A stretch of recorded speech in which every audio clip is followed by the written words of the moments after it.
Hi there, I'm Eitan, and welcome back to the Wix Wiz. So just yesterday, I finished submitting this new app to the Wix App Market, which is essentially a no-code solution for generating very cool charts and visualizations powered by Chart.js. And it essentially just allows you, like using no code, to connect between your data collections and the charts and visualize them. But I'm not here to talk about that today. You can check it out if you want in the app market. But I actually want to show you a little bit of the magic behind the app and show you how you can actually build stuff like this yourself without the app, just using the Chart.js package and using embed HTML elements on your Wix website. So if you want to learn how to do all that and more, let's get started.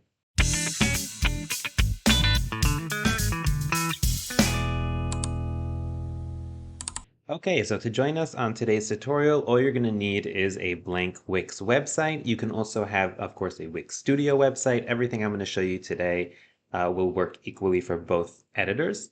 In addition, I also recommend having the Chart.js documentation open. And this Chart.js is the open source project, which will allow us to build these beautiful charts and graphs. And you can take a look at everything that this package has to offer. It's really humongous, and we're only going to be touching the tip of the iceberg in this tutorial, but hopefully I'll be able to give you the tools that you need in order to implement various parts of this library. So before we even start doing anything on our Wix website, I just want to give you like an idea of how these charts work essentially. And I'm here on the Getting Started page inside of the Charts.js documentation. And here you can see like an example code snippet that they provide, which shows how the charts are built. And if you kind of have some experience coding, especially for the web, then you can recognize that this is essentially HTML. And it's built so that we have here a div. So that's an element inside of our HTML, inside of our web page. And they're opening up a canvas inside of that div. We have a script right over here, okay, which is essentially importing the chart.js package from a CDN. And we have an additional script where we actually implement the package by selecting the canvas element and then calling this new chart, okay, on the canvas element. And we pass in the canvas and this object over here, which outlines various things about our chart, such as the type of the chart. So this you could see is a bar chart, and I think they have 8 different types, or that's what they advertised at least on their homepage. And we also have the data that we're passing in and different options regarding styling, etc. And there's much, much more that isn't even here right now. But that's really the basics. And I'm going to be showing you later on how to actually understand each of these parts and implement it. Just note that it might be slightly different for different types of charts. So different charts can receive different types of data. We won't be touching on all the different types of charts today, but hopefully this will give you enough of a taste. So just to show you what would look like, this code right over here, I'm just going to grab it. Actually, probably easier if I use the actual copy button that they provided. So let me just copy that code. And I have over here a code pen. It's kind of an online code editor that helps you kind of visualize your code very quickly. You might have another one that you are familiar with and use. You're welcome to use that as well. And I'm going to be using this because it's a little hard to edit the code in the embed element on the Wix website, which I'll be showing you in a moment. So I'm going to be using this IDE over here. You can use the IDE of your choice, as I said, in order to actually edit the HTML code before we embed it into our Wix website. So let me just show you what this code would look like over here. So I'm just going to paste it right here. And now what should happen is that this should render the chart right over here. And you can see that it's very nice. Okay, it's very clean. It also has these kind of hover effects. And these are all things you can change and control using the various settings. But it's really super fast and super clean and super nice. I really like this this package actually, this project. And we could implement something like this on our Wix website as well. So let me hop in and show you how it would look in terms of implementing this chart that we have right here on our Wix website. Okay, so here I am back on our Wix website, and in order to implement a code snippet like the one I just showed you, we're going to be using an embed element. So to find that, you're going to go over here to add elements, okay, right over here, and we're going to look over here for something called embed code, okay, right over here. And specifically, we're going to be selecting this embed HTML because, as I said, the code snippet that we just copied and pasted, that was HTML. So I'm going to go ahead and I'm going to click on that, and it'll add in this kind of empty looking element onto our site. And here is where we can paste the code. So if I just Control V, then you'll see that the code that I copied before is here. And you'll notice that it's not kind of as comfortable to edit, especially after I go ahead and I click Update. It becomes kind of really small, and sometimes you can't even access all of the code. So that's why, again, I do recommend editing HTML for these embed elements outside of Wix. But anyways, so here I've pasted it in. Again, I press this update button. Don't forget to click that, because if you don't, then whatever changes you make to the code here will be lost.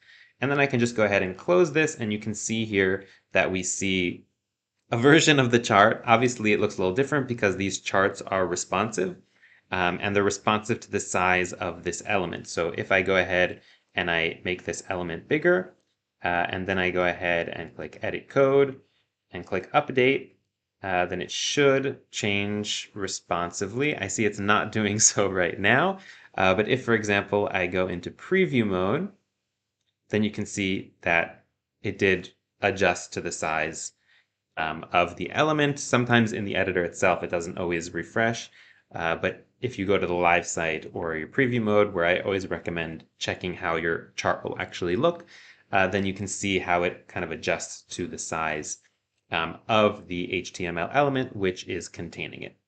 Okay, so now that we have a basic understanding of how to copy and paste code, let's actually take a look at this code here and try and understand what the various parts of the code are and how we can essentially customize our chart to our own needs based on certain changes that we make here in the code.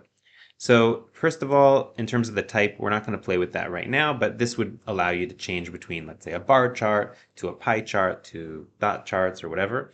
What we're really going to be taking a look at initially here is the data. Okay, that's the most important part to us. That's what we're trying to actually visualize using our chart. And here you can see, so we have labels, red, blue, yellow, green, purple, orange. And that is what we have over here as well. So red, blue, yellow, green, purple, orange.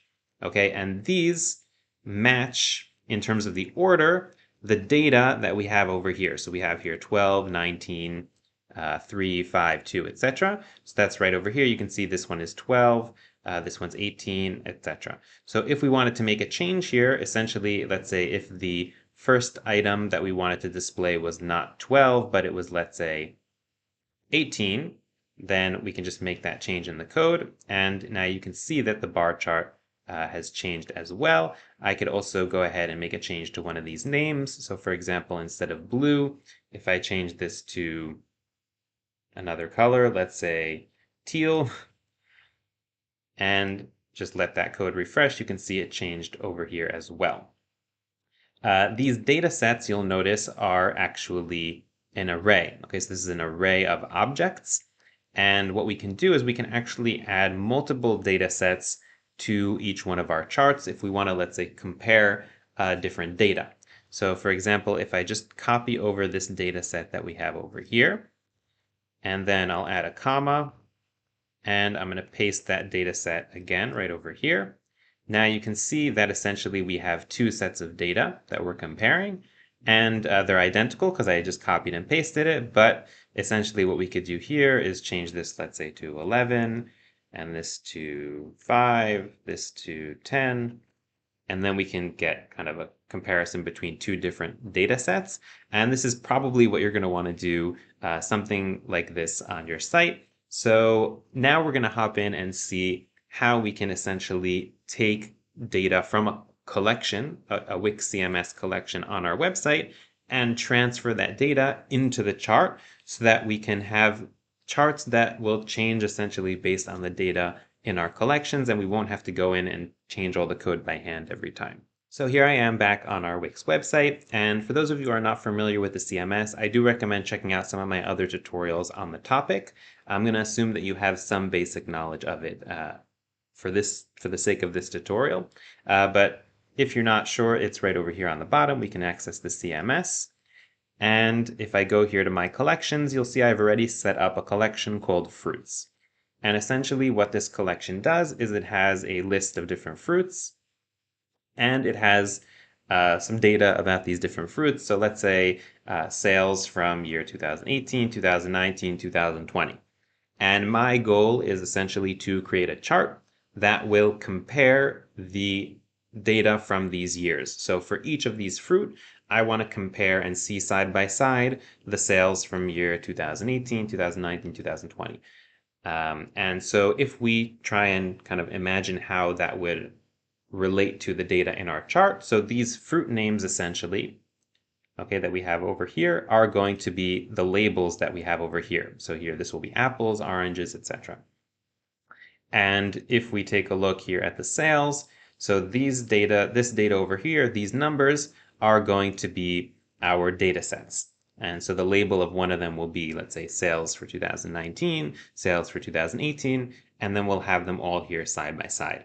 So what we'll be doing now is exploring how we can get that data from the collection and send it into our HTML element. But before we actually do that, we're going to need to make some adjustments in order to have the flexibility of essentially adjusting our chart based on data that we pass in. So now let's talk about how we can edit this code that's going to be inside of our embedded HTML element in order to make it able to receive data from our Wix site using Velo code. So in order to implement the communication between our Wix website, our Velo code, and the embedded HTML element, we're going to be using this post message method. And this is something that I've touched on several other tutorials on the channel. And essentially what it does is it lets us send a message with some data from Velo to an HTML element. And I'm not going to focus for the moment on the Velo side of things because we'll get to that later on. But for now, what we need to do is we need to prep our HTML element to be ready to receive that data from the Velo side. And that's done using this window on message event. And essentially, we're going to receive a certain event. And when that event happens, we can execute specific code within the HTML element. So let me go ahead and I'm just going to copy this right over here. Just going to grab that. We don't need the script tags because we already have everything within a script in our HTML element. So I'm going to go over here to our code pen and I'm going to paste this right over here. So this window on message. And what I'm going to do is I'm going to set it up so that we have a specific message that comes in. So for example, we have event.data, and within that data, what I'll do is I'll send in something called a chart. So just a chart property on our data. You can call it whatever you want. I just made this up. I think that's just pretty clear.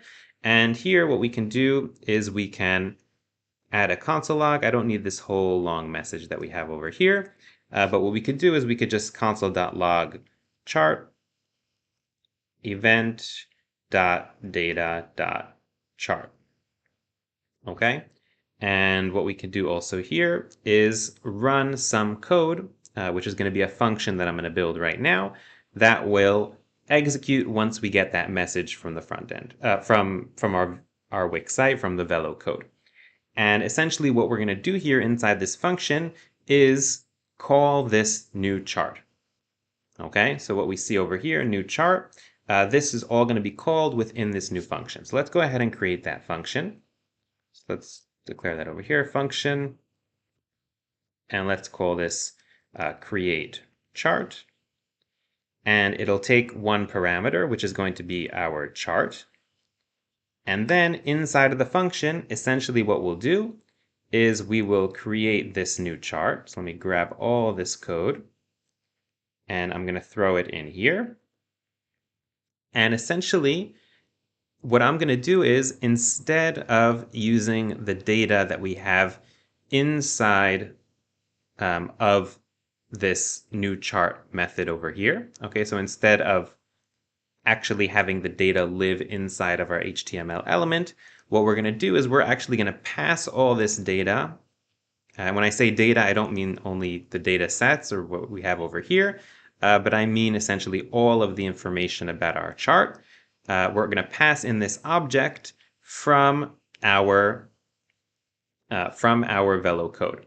Okay, so essentially all we need to have right over here is our chart. Okay, and we're going to call this create chart function right over here.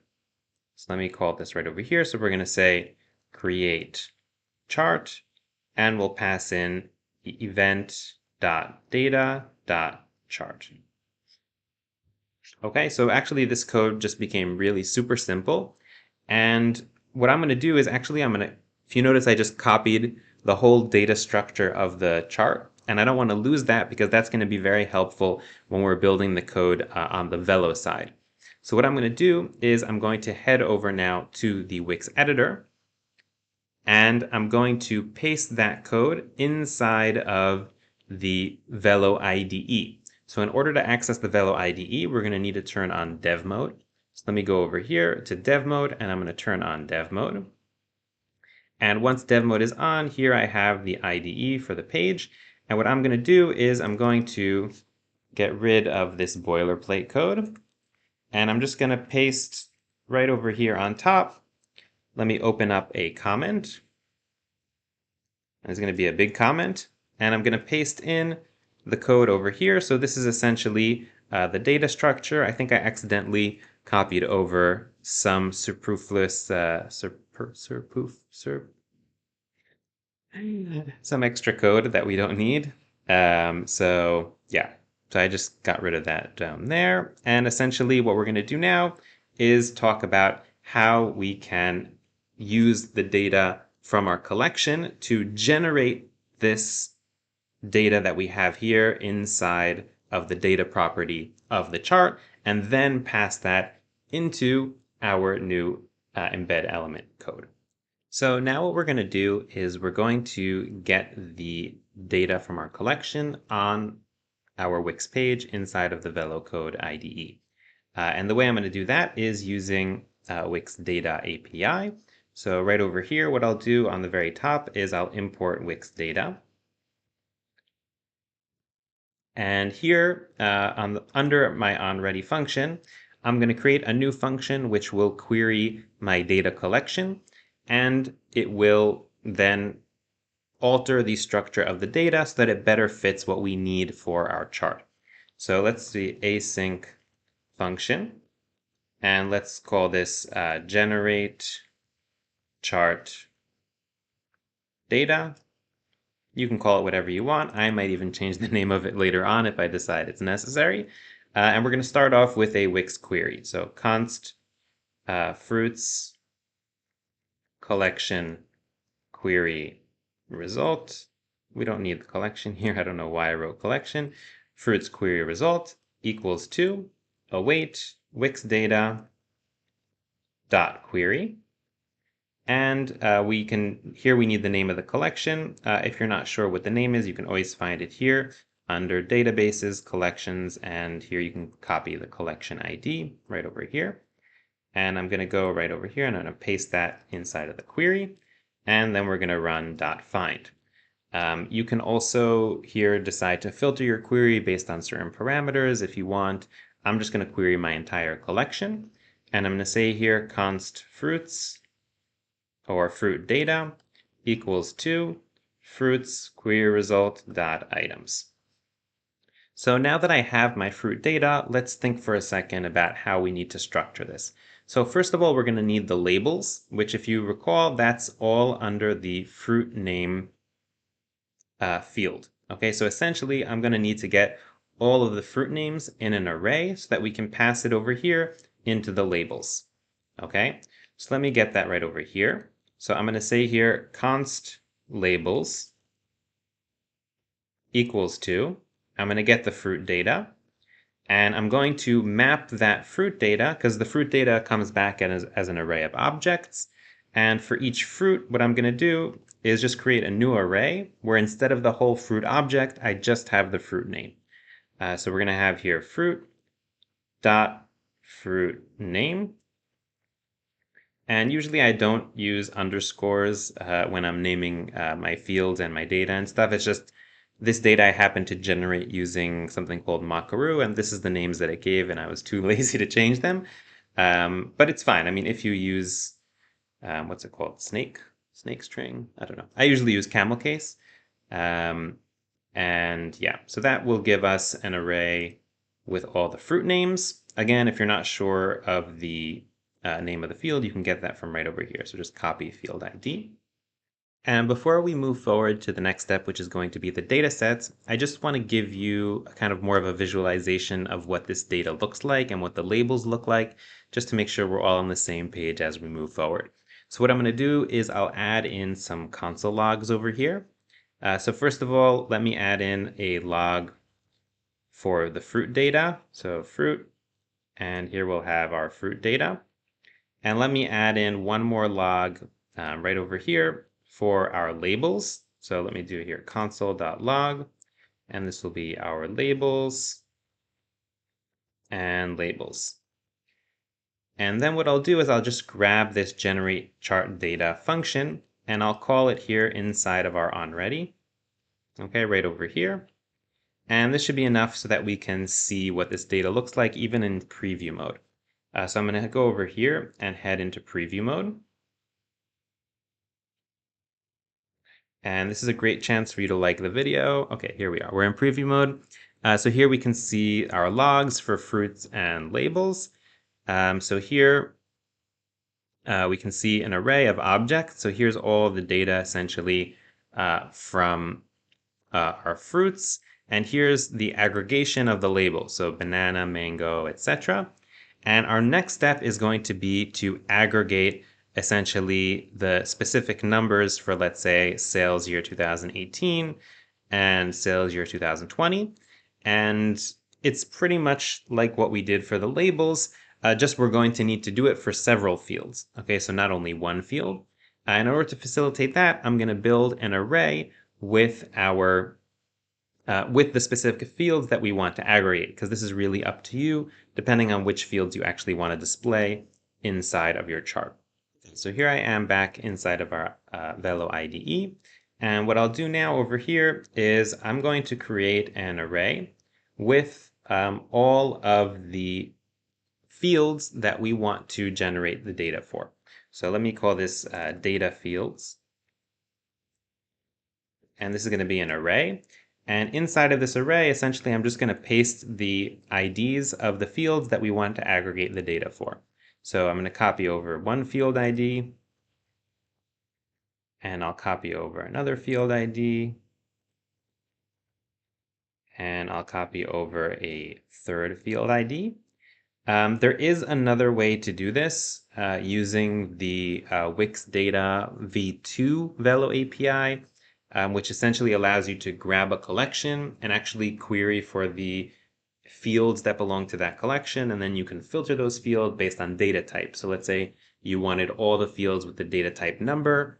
You could go ahead and grab all the fields from the collection, filter down to number, but that's really only if you want to display, let's say, all the number fields in that collection. If you want a little more control, then you will have to customize to some level like I'm doing here.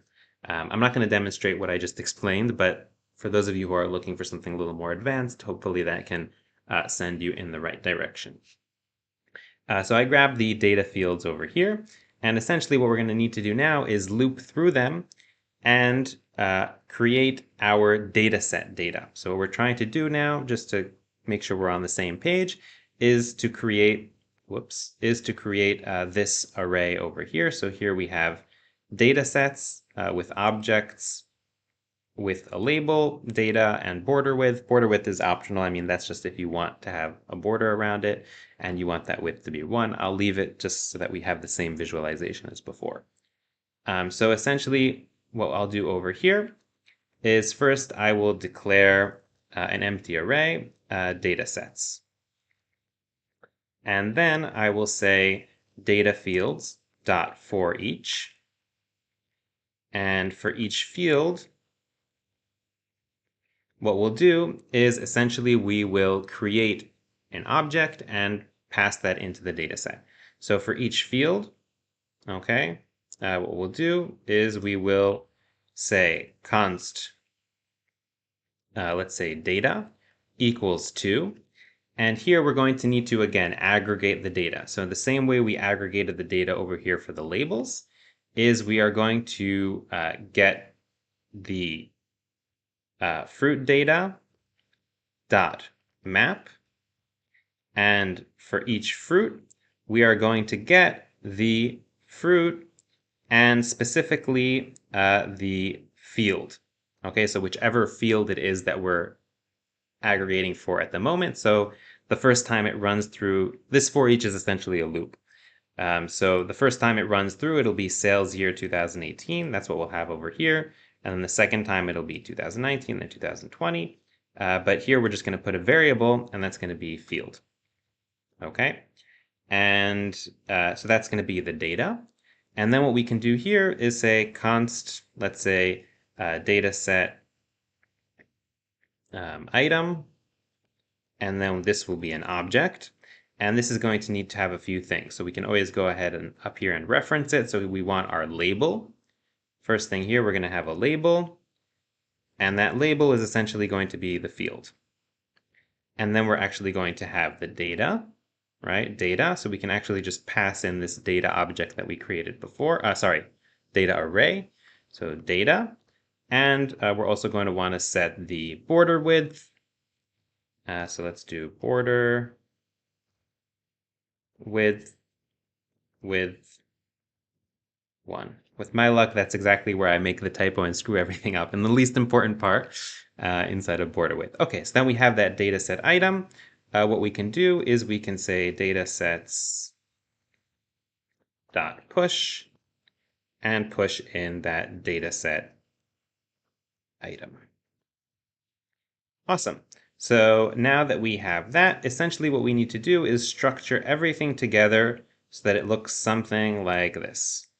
Okay, so what we can do is we can say const chart equals 2, and I'm going to copy over this object that we have over here initially, just that we have what to work with, and I'm going to paste that right over here and format. And here, instead of labels, we're going to want our labels that we created over here. So our very own labels that we generated from our fruit map. So if we go over here, instead of labels, we're going to pass in the variable labels. I'm going to get rid of that. Whoops, I don't know if you can see what I'm doing. Yes, you can. Excellent. So labels. And the next thing that we're going to do over here is here pass in the data sets. So I'm going to get rid of the data sets that we have here built in. And I'm just going to pass in the data sets that we built. So this all got a lot smaller. And this we're going to leave. These options are just hard-coded in. It's just where the scales start. I'm not going to dive into that because really there's like no end to the options. There's like, I don't want to say thousands because it's probably not thousands, but there's like tens of options that you can put in here. And I do recommend just peeking at the documentation. And if there's something that you're not satisfied with how the chart looks and you're like, oh, I want it to actually look like this, there's probably an option that will allow you to do that. So it's just a matter of like searching the documentation. The documentation actually has really good search functionality, or just hit Google or hit ChatGPT or something like that. So now that we got our chart over here, what I'm going to do is I'm going to return that chart over here at the end of the function. So return chart.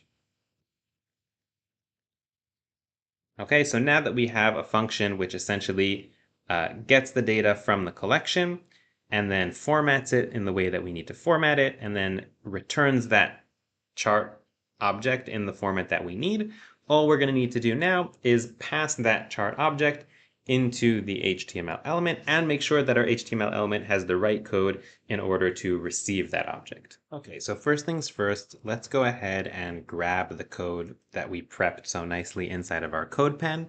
And I'm just going to go ahead and copy that and head back into the editor and hit edit code for our HTML embed and Control A, get rid of all that and paste in our new code. And this is the code that's ready again to receive that message from our Velo IDE. And don't forget the update button. Okay, so I'm going to go ahead and update that. And you might have noticed here that the chart disappeared, and that makes total sense because we haven't actually created the new chart yet. The new chart is only created once it receives the message from our Velo code that tells it what the actual chart should be. So let's deal with that right over here. So now that we have a function which generates the chart data, I'm going to create a new function which passes that data to the HTML embed. So let's go ahead over here and I'm going to create a new function. And let's call this send data or send chart data. I don't know. I'm not so thrilled with the name, but it's a name. It's a good starter name. And what we're going to do is we're actually going to call this generate chart data function. So I'm going to say here const chart equals to, and this is going to need to be an asynchronous function because we're going to need to await this asynchronous function, this promise to resolve. So I'm going to go over here, make this one async, and this is going to be here await generate chart data. And just before I forget, because this is totally something that I would forget, instead of calling generate chart data up here, we're actually going to be calling send chart data. Okay, because the generation of the chart data happens within this send chart data function. And then we're going to need to select our HTML embed element. And before we do that, I always like to just rename the element that we're going to be addressing in our code. So here now it's just called HTML1, which is ugly and doesn't really mean much. So let's call this our bar chart. Okay. And now what I can do here inside of the send chart data function, I am going to select bar chart and I'm going to use post message. And here we're going to send a message, which is essentially the chart data. And technically I could send it like this, but that would send it under the event.data. And if you recall, we set up something called event.data.chart. So for that to work, I'm going to need to send this as an object chart. Okay, so this is essentially the equivalent of an object with one property called chart with all of the chart data inside that property. And you can add in a console log and stuff if you want to see it. We'll probably also see it inside of the log that we set up in the HTML embed element. But that should pretty much do it. So fingers crossed, we're ready to start testing. So let me go ahead and I'm going to publish this to live and then head over to the live site so we can see if this is actually working. Okay, so here we are on the live site and I'm actually going to go ahead and I'm going to refresh the page just so you can see kind of the nice animation as the chart loads. So very nice. See, that's why I really like this library. It's like really just very well thought out, I think. And you can see here, so we have our labels being displayed here on the bottom. Okay, so we have all of the fruit. And for each one of the fruit, we have its respective data. And that is, so here, banana, we had, wow, almost 1 million something in sales. Amazing. And here, yeah, so for each fruit, we have the respective yearly data. And the order here is based on the orders of the items that we got back from the collection. So like if you wanted the fruits to be ordered in a different way, then you would need to sort the data before passing it into the chart. And just make sure that you sort the data before you actually extract the labels and the data sets and everything. Otherwise, you might create some kind of mismatch by accident. So that is what we have over here. It's pretty cool. Let's just check out our console log to see here the data that we got passed in. So yeah, so here you can see chart.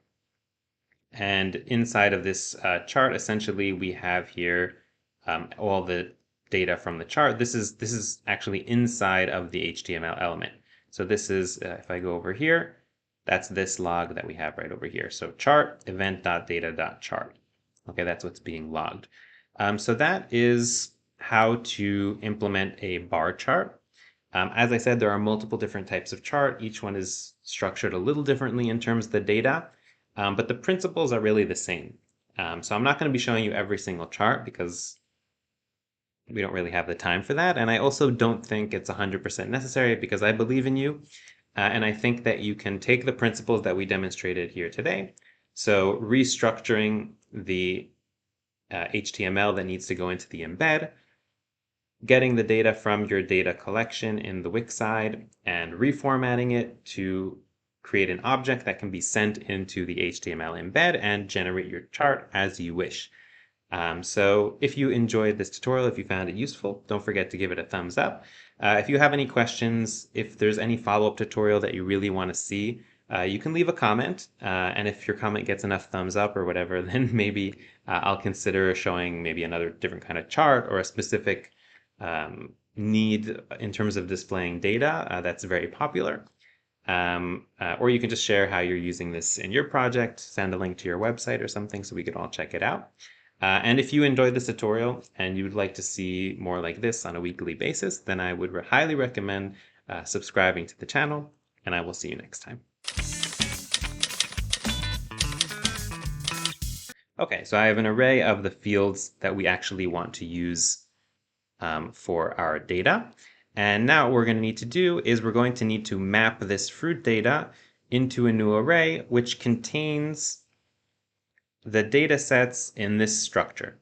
Okay, so let's work on that. It might need some brain power here. So let's do this together. So I'm going to say here const data sets equals to, and essentially it's going to be the fruit data. And we're going to map that so that for each fruit, we're going to be returning an object here. Okay, and this object, so let me see, it's actually backtrack. So we're not going to be mapping the actual fruit data. What we're going to be mapping is the data fields that we have over here. This might actually call for a loop. We might need to use a loop here. So let's go ahead and try using a loop. So let me do that. Let's say let data sets. And then what we're going to do here is I'm going to open a loop. Whoa.